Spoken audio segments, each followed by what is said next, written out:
G'day, ZiggyD here, and welcome to Pillars of Eternity. In this video I'm going to be showing off and going through a detailed look at the character creation system in the game, and giving some tips from things that I've learned about the game so far in my review testing of the game. So, let's jump straight into it, and I'll walk you guys through the process, and give you guys a bit of a look at some of the different classes and things like that you can expect to see in the game. Now, the first option you are given is, of course, whether you want to be male or female. Now, male or female doesn't restrict you in too many ways, but it will have some small impacts on how your character role plays out in certain scenarios. Like, certain people are going to respond to you differently whether you're male or female. You know, that's the world. Some people might be attracted to you if you're of a certain gender, if they have that certain preference. So it can have some minor impacts, but overall, this is just going to be mostly a role-playing option for you. You can play the gender that you want to play in this world. So let's continue on just here. Next up, we move into the much more important decision of race. Now, race will, again, impact some of the ways that people interact with you, some of the interactions you have in the world, and some of the kind of like smaller things that you encounter, just like with your gender. But race has some much more important impacts on your starting stats.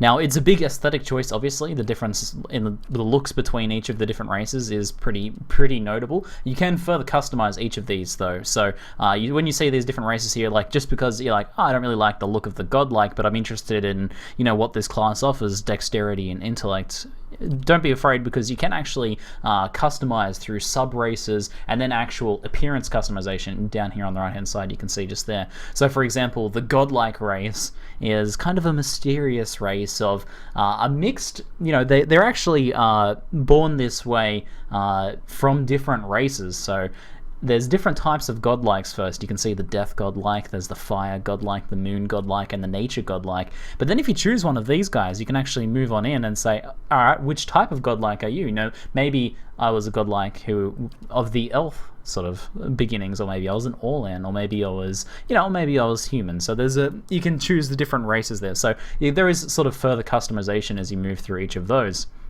So if we go back in here, you'll see that if we move into something like All-Land, for example, there's different types of, you know, sub-races within this as well. So we have the Hearth All-Land, and we have the Wild All-Land. Now, the important thing for these sub sort of decisions here, so if we go back and look at the godlikes here, they have different sub-effects, essentially, based on their sub-race. So you have the overall race effect of dexterity and intellect for godlike. And then if you move down into the sub-races, Death Godlike, for example, has the Death's Usher passive. When the Death Godlike attack an enemy with 15% or less endurance, so an enemy that's almost dead, their damage is increased. So basically, the Death Godlike is especially proficient at bringing death to their enemies. And then as you move through each of these, you can see there's different changes between each of those. For example, the Moon Godlike is a little bit more healing oriented. When every encounter when reduced below 75, 50, and 25% endurance, so as the Moon Godlike takes damage, they give out healing waves towards, you know, themselves and their enemies, so they can heal the endurance of their party. So they can play a bit more of a support role. So you can strongly theme your character and pick these things sort of to align yourself to a specific class as well. Like if you want to have a specific role in combat. So for example, if you were playing a bit more of a support character, or maybe if you were, you know, if you were up the front, maybe like a paladin or something, taking damage and defending your party from harm, and as you took that damage, you could have the Silver Tide effect from the Moon Godlike taking effect and healing your party. So just go back through the various races here. As you can see, human there. Human have strong resolve and might. Now these plus ones, as you'll see in the attributes a little bit later, are only a minor difference. They're not a huge difference, but if you're the type to try and min-max, then you're going to want to pick the appropriate race for the class you're going for, and we can go through that once we get up to classes. So an important thing to note is that the sub-races don't always have big differences. Sometimes they're more of a thematic choice. The human is a good example of this. Underneath the meadow folk, we have Fighting Spirit once per encounter, 5 seconds after being reduced below 50% endurance. Folk temporarily gain bonuses to accuracy and damage. Now, all of these are tagged as folk. This is an attribute of humans in general. This is something all humans share in common, and the differences between sub-races of humans are much less varied than of other races. So the ocean folk are the same as are the savannah folk. So it's mostly an aesthetic and theme-based choice, and you can read about the aesthetics and the theme through each of those just there. Now, just to sort of compare for some of you guys, we can go through the Amaua, and I'm probably pronouncing that slightly wrong. But inside of Coastal, we have Towering Physique. Coastal Amaua gain bonuses to defend against prone and stun effect, whereas the Island island variant, the island subrace, come armed to the teeth, so they gain an additional weapon set that they can switch between. And then if we go back through dwarves here, we have the mountain dwarf, which are hale and hardy. Mountain dwarves have a bonus to defend against poison and disease attacks. The boreal have hunter's instincts. The boreal gains 15 accuracy against any creature of the wild or of primordial type, so they make kind of better hunters. And then under elves, we have wood elves with the distant advantage against any enemy that's more than 4 meters away. Wood elves gain bonuses to accuracy, deflection, and reflexes. Obviously, a fine choice if you want to play a ranger. And then under Pale Elf, we have Elemental Endurance. All Pale Elves have increased burn and freeze damage reductions, so if you want to go for that theme and get those sort of bonuses aligned with that, that can work pretty well too. Going into Orlan, the final one just here to show for you guys, the Hearth Orlan has the Minor Threat trait. When attacking any target that is also being targeted by a teammate, Hearth Orlans convert some of the hits into crits, so they potentially make pretty nice rogues. And the Wild Orlan, which instead has Defiant to Resolve. After being subjected to a will attack, Wild Orlans temporarily gain a bonus to all defenses. So you have quite a bit of customization just in the race choices alone. As you can see, each of those gives those different stats. Some do have penalties. For example, the Orlan, being particularly small, have less might than other races, so that might be something you have to deal with, and something you have to keep in mind if you're planning on going something like a fighter or a row. You're not going to be quite as strong as others. But this is, of course, something you can build around in attributes. I mean, an Orlan can overcome their race disadvantage by training a lot and becoming particularly strong. Or maybe some are just born strong. So now we can move on to class choices. Now, an important thing to know about classes in Pillars of Eternity is they are not race or gender locked. So you can play the gender or the race you like to have the most fulfilling role-playing experience that you want, and to min-max your stacks as much as you want if that's what you're into.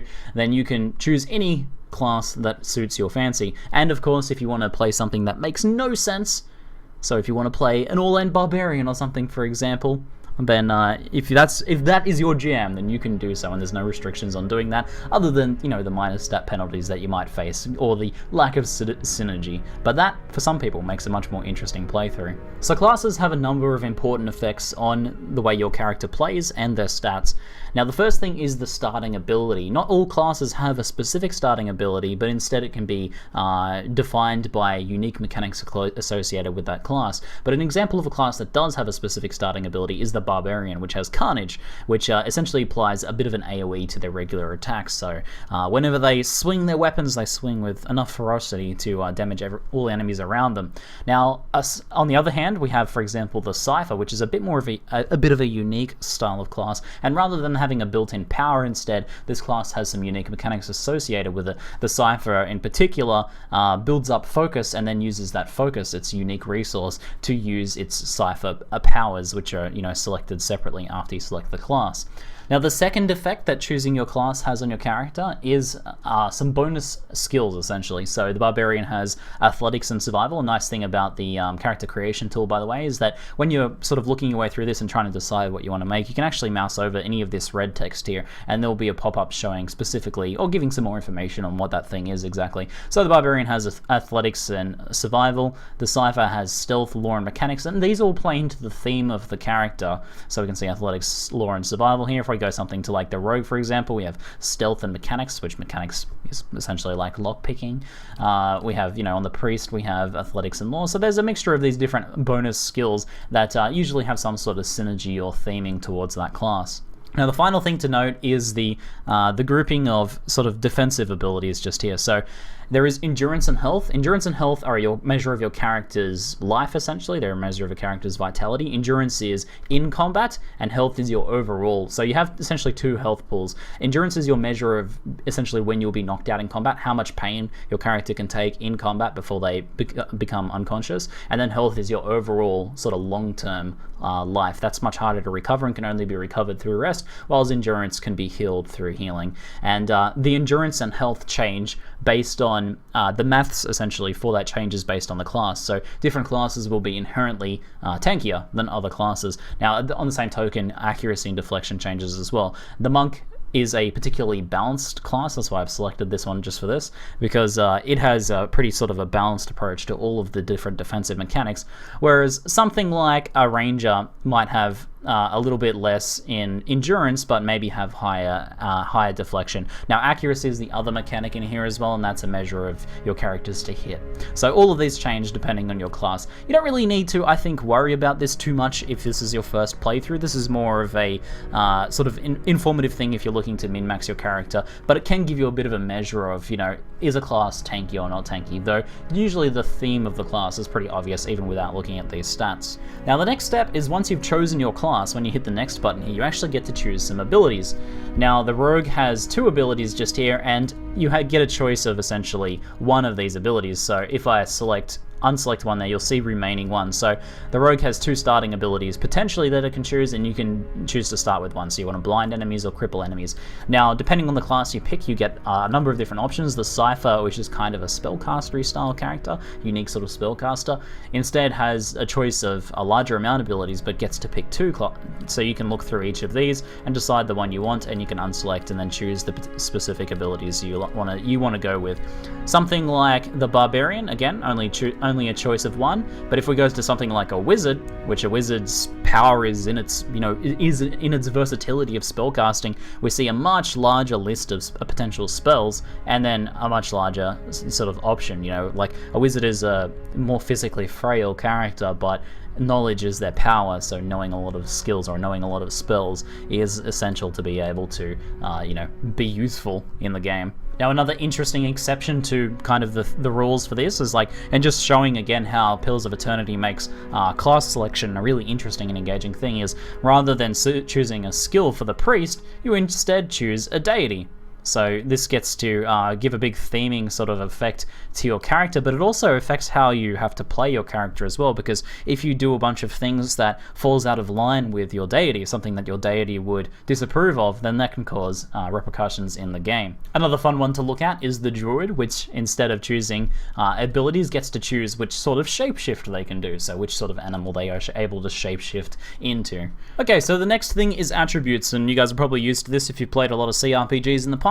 Now, the first thing to note is that you'll notice the stars next to the attributes just there. Those are the recommended attributes for your character. So if I click sort of from mouse over Resolve just here, I'm playing as a fighter. Resolve is highly recommended for fighting. You can see it on the right hand side there. And then Perception is recommended.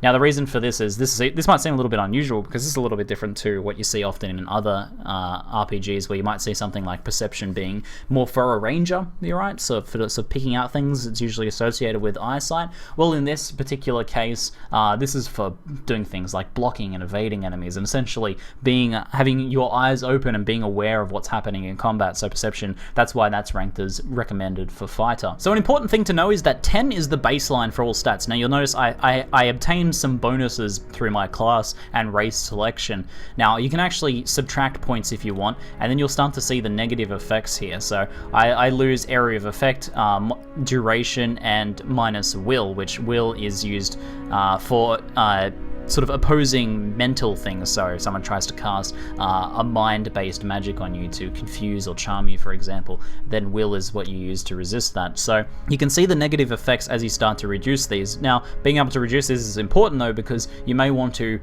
be a little bit less skilled in a certain area that's less important to your class, but put these points into another area that is more important for your class. Now, if you just leave it with what you start with, then you can't really put as much into the points you want to go for. Now, a good way to sort of learn what each of these attributes does is to actually simply play around with them. So anything below 10 is going to be a negative penalty, right? So if we move down, if we become less mighty, then we lose damage and healing, and we also lose fortitude. So if you put points in, then you can see how each point it jumps up as we move up just there. So might deals with damage and healing and fortitude. As you can see just here, fortitude is for resisting things like poison and disease. It's sort of anything that happens internally to your body, usually natural-based things. Now, might is also used for some extra checks. Pretty much all of these attributes can be used for extra checks, especially like role-playing or random encounters or anything like that. It's like, a log falls on one of your party members, might will help you lift it off The next one we have is Constitution, which deals with endurance, health, and fortitude. Now, this is not always starred on characters, so on the fighter it's starred, but you might be playing another character that still Constitution is important for, but it might not be recommended. And it's usually, I think, recommended from me personally. I'm recommending for you guys to consider putting some points into Constitution, even if it's not one of your recommended stats, because this deals with both your endurance and your health, and these are both very important for any sort of combat-based character, which is every character is going to experience combat at some point, and being able to take more damage is going to mean less mishaps. And if you're playing on one of the harder difficulties, then you're obviously going to want to have a little bit more Constitution to give you a bit more room for error potentially. Next up we have Dexterity. Now this one is this one can be beneficial for everyone. Usually in RPGs, dexterity is only really beneficial for things like rogues or rangers, and it's going to be more beneficial for those sorts of classes in this game, of course. But it also increases action speed. Now, every character is affected by this, including spellcasters. Action speed is the rate at which you can do things in combat, and that includes casting spells. So dexterity is still important. It sort of reduces the time it takes to do these things. So having a dexterous character in general is going to make you a little bit speedier in combat, which means you can get a little bit more done in a shorter amount of time. Perception in Pillars of Eternity is a little bit different to how it often is in RPGs, and it's primarily a defensive stat in Pillars of Eternity, actually. It deals with interrupt, deflection, and reflexes. Intellect is your classic spellcaster one. It's mostly used for spellcasters. I mean, will is useful for everybody, but if you're a fighter, you can potentially stand to have a little bit less will. Though if you're a party leader, you probably don't want to be moving into the penalties, but that's up to you.